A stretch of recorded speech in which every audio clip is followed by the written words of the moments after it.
Assalamualaikum warahmatullahi wabarakatuh. Perkenalkan, nama saya Boni Putra Kaur dengan NIM 2323210061,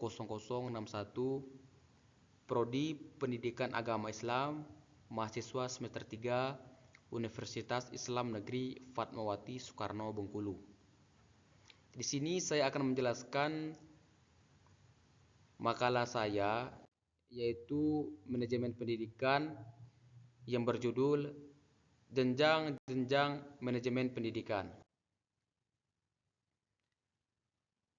Dalam suatu pekerjaan atau kegiatan itu terdapat bagian yang sangat penting yang harus ada di setiap pekerjaan atau bagian yang biasa disebut dengan bagian manajemen. Dalam sebuah bagian manajemen terdapat kerangka pencapai tujuan yang dapat dikelompokkan dalam beberapa tingkatan manajemen, yaitu top management, middle management, and lower management, yang dapat mempermudah bagian dan pengelolaan tanggung jawab dan penugasan pada setiap kelompok yang dibentuk. Dalam pengelompokan tingkatan manajemen tersebut, itu terdapat pada tipe tanggung jawab dan tugas yang berbeda-beda dari pelaku atau pelaksana yang secara umum disebut dengan manajer. Tingkat manajemen dalam organisasi membagi manajer menjadi 3 golongan. Yang pertama itu manajer lini pertama, manajer lini menengah, dan manajer puncak. Tentu ini memiliki tanggung jawab dan tugas yang berbeda-beda pula. Nah, yang pertama di sini ada manajemen pendidikan PAUD. Manajemen pendidikan PAUD adalah upaya perencanaan, pengorganisasian, pelaksana, dan penilaian yang dilakukan oleh seorang kepala PAUD dalam mengarahkan kinerja pendidik PAUD maupun staf PAUD untuk mencapai tujuan lembaga PAUD dengan saling bekerja sama dan memanfaatkan berbagai fasilitas yang dimiliki. Apa itu PAUD? PAUD ini adalah suatu proses pembinaan tumbuh kembang anak usia dari lahir hingga 6 atau sampai 7 tahun secara menyeluruh, baik mencakup aspek fisik maupun non-fisik. Perkembangan lembaga-lembaga PAUD di Indonesia ini mengalami perkembangan yang sangat-sangat pesat. Keberadaan PAUD sebagai lembaga pendidikan tidak hanya muncul di perkotaan, tetapi juga sudah muncul di tingkat pedesaan. Masyarakat tentu menyambut hal baik ini karena diindikasikan dengan adanya kesadaran orang tua akan pentingnya memberikan rangsangan kepada anak lebih awal untuk membantu tumbuh kembangnya potensi anak.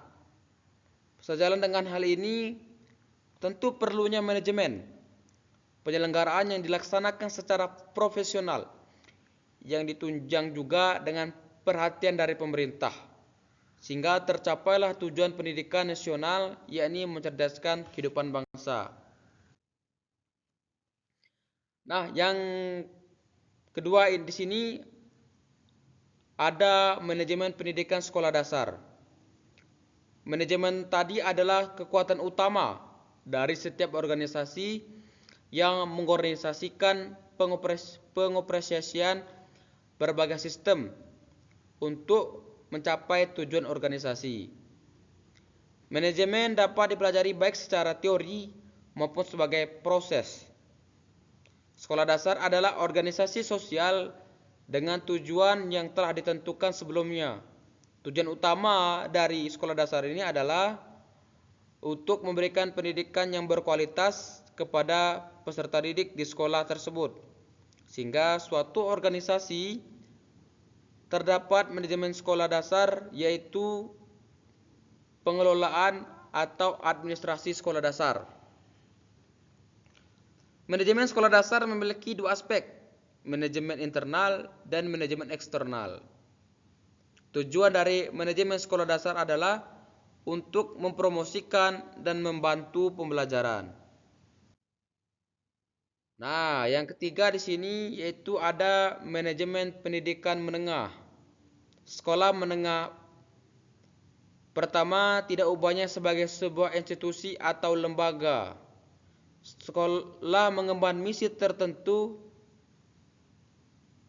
yaitu melakukan proses edukasi, proses sosialisasi, dan proses transformasi anak didik sebagai institusi atau lembaga pendidikan. Sekolah menengah pertama menyelenggarakan berbagai aktivitas pendidikan bagi anak didik dan melibatkan banyak komponen, sehingga aktivitas maupun komponen pendidikan di sekolah menengah pertama menuntut adanya manajemen yang baik dalam rangka mencapai tujuan institusional sekolah menengah pertama.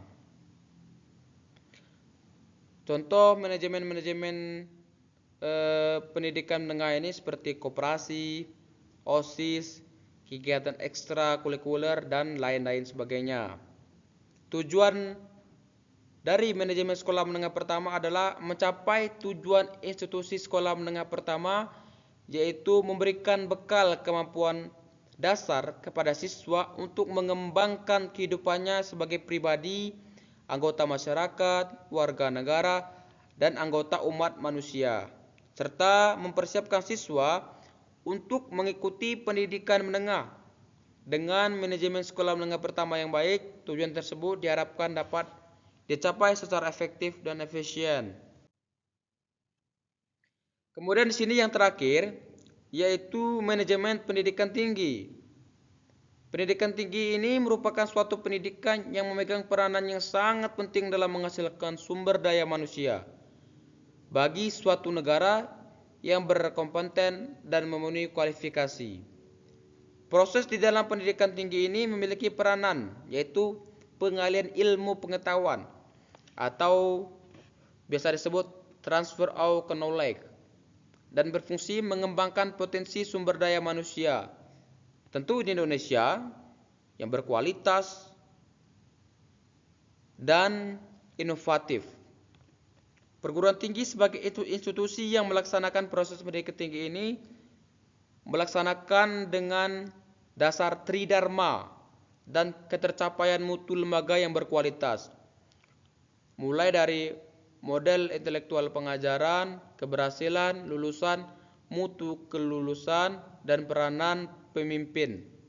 Tujuan dari manajemen pendidikan tinggi adalah untuk menciptakan lingkungan belajar yang efektif dan efisien bagi mahasiswa, staf pengajar, dosen, dan staf administrasi.